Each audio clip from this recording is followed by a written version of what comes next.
Magandang hapon po sa ating lahat. Narito ang weather update sa araw ng Miyerkules, August 21, 2024.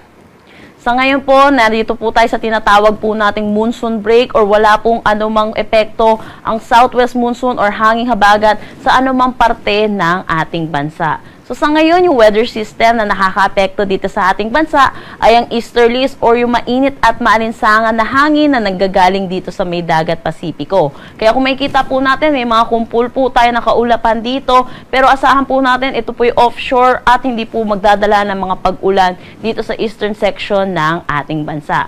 Kaya asahan po natin yung buong bansa po natin ay makakaranas na mainit at maalinsangan sa tanghali hanggang hapon na may mataas na tsansa ng mga pag-ulan sa hapon at sa gabi dulot ng mga localized thunderstorm. Kaya pinapaalalahanan po natin ang ating mga kababayan na magdala po ng pananggalang sa ulan at sa init din po kagaya po ng payong.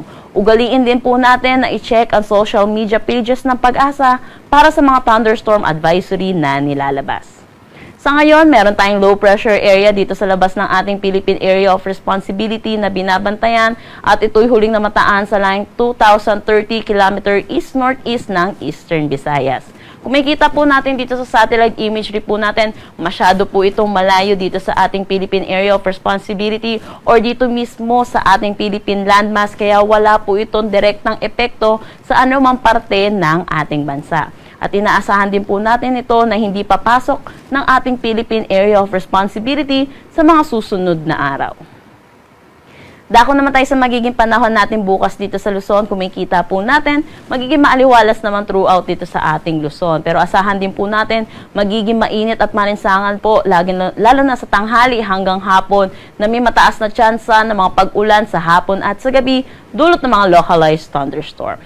Agwat ng temperatura for Metro Manila at Tuguegarao, 25 to 34 degrees Celsius, Lawag, 25 to 32 degrees Celsius, Baguio, 18 to 24 degrees Celsius. For Tagaytay, asahan natin ang 23 to 32 degrees Celsius, Legazpi, 26 to 34 degrees Celsius. Para naman dito sa Palawan, Visayas at Mindanao, easterlies pa rin po ang patuloy na iiral, kaya asahan po natin magiging maaliwalas ang panahon. Agwat ng temperatura for Calayan Islands at Puerto Princesa, 26 to 33 degrees Celsius. For Iloilo at Tacloban, asahan natin ang 25 to 33 degrees Celsius. Dito sa Cebu, asahan natin ang 25 to 32 degrees Celsius. For Zamboanga at Davao, 25 to 34 degrees Celsius. At Cagayan de Oro, 26 to 32 degrees Celsius. Wala naman tayong nakataas na anumang gale warning sa anumang seaboards ng ating bansa. Dako naman tayo sa magiging panahon natin sa mga susunod ng 3 araw sa mga piling syudad natin. Kung makikita po natin dito sa Luzon throughout the 3 days, makakaranas po tayo na maaliwalas na panahon. Pero mataas po ang tsansa ng mga pag-ulan sa hapon at sa gabi, dulot ng mga localized thunderstorm.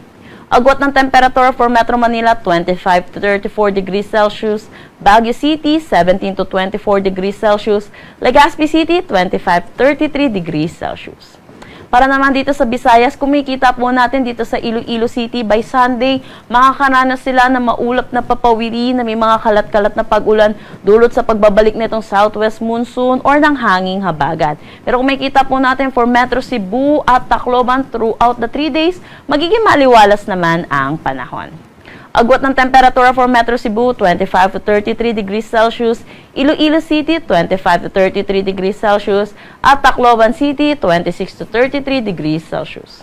Gayon din dito sa may Zamboanga City, mapapansin po natin, makakaranas din ng mga pag-ulan at dahil dito po Sunday po ay padulot po ng pagbabalik nitong southwest monsoon or ng habagat. Pero kung makikita po natin for Metro Davao at Cagayan de Oro, magiging maaliwalas naman ang kanilang panahon. Pero asahan din po natin, may mga pag-ulan pa rin sa hapon at sa gabi, dulot ng mga localized thunderstorm.